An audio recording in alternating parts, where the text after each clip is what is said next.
Fanny Rebillard, and I'm a video game and music researcher at Liège Game Lab. I'm doing my PhD about the patrimonialization of music. So how do we discuss between game studios, state representative, and fans, and create an archive of video game music, basically. So I'm an exhibition curator, and I make sure everything is going fine. It's the first time I attend California Music Tech Festival. It's actually through my laboratory. We have connection with Coralie, who is organizing everything. So I met her and we talked about how we could bring gaming into California, because gaming is the relationship between music and technology at its summit. There is a lot of very different people. You have CEOs, artists, students sometimes. So it's a very good way to actually connect and meet people who are in a very different mindset from you. So it's a good way to encourage discussing with a variety of people. So I believe it's very important to keep these kind of meetings because when you don't know something exists, well, you won't go looking for it.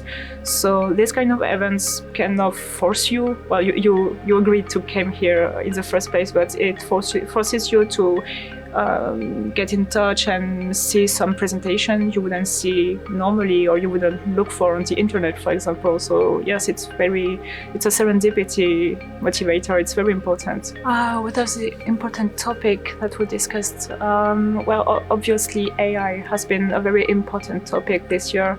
I know it's a concern for a lot of people. It's also a motivator for a lot of big opportunities, and there is a lot of gray areas to cover for everyone, whatever it is, artists or financials, etc. So it was a very interesting topic, and we had several roundtables about it that discussed how we could move on with AI. But there are also a lot of interesting discussions regarding the role of fans and amateurs in general in music, and how we can build around fandom communities, but also how can we accept and find true great artists into these kind of communities. What I was talking about, the interest here was really to bring gaming into California music and tech. Because it's not really obvious that there is a lot to do actually for music and gaming. For example, we really wanted to break some misconceptions that people... we really wanted to break some misconceptions. I will try again. Il y a des mots que j'arrive pas à prononcer.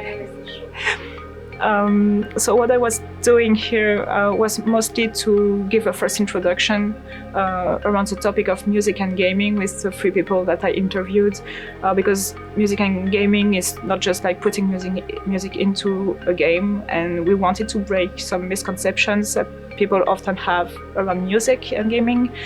So it really was to show there is a lot that has already been done, but also a lot left to do at the moment in this industry. We have to reinforce and find new models, whether they are right holders or models more about aesthetics and convincing bands and composers to go into this industry, but also labels. It was important to show how labels can have a role in video game conceptions, and how there can be a lot of very different collaboration between the two industries. If I had to summarize the last 2 days, well, it was very hot, but fortunately today it's not too hot, and the compost is a great place to be. But I would say really a lot of debate, a lot of discussion surrounding music in general. Is video game music part of the video game industry outgrowing all the others? Yes, definitely. It may not be directly visible into the game sell numbers, but for example, the best example is a fake group called KDA, which was created by Riot Games, and basically they created video clips with music videos featuring their in-game characters, and the video clips actually has millions of views today. It's like a very big success, and it has become a music industry by itself. They have full teams dedicated to that. So yes, definitely gaming is bringing, well, music related to gaming is bringing new people into the gaming industry.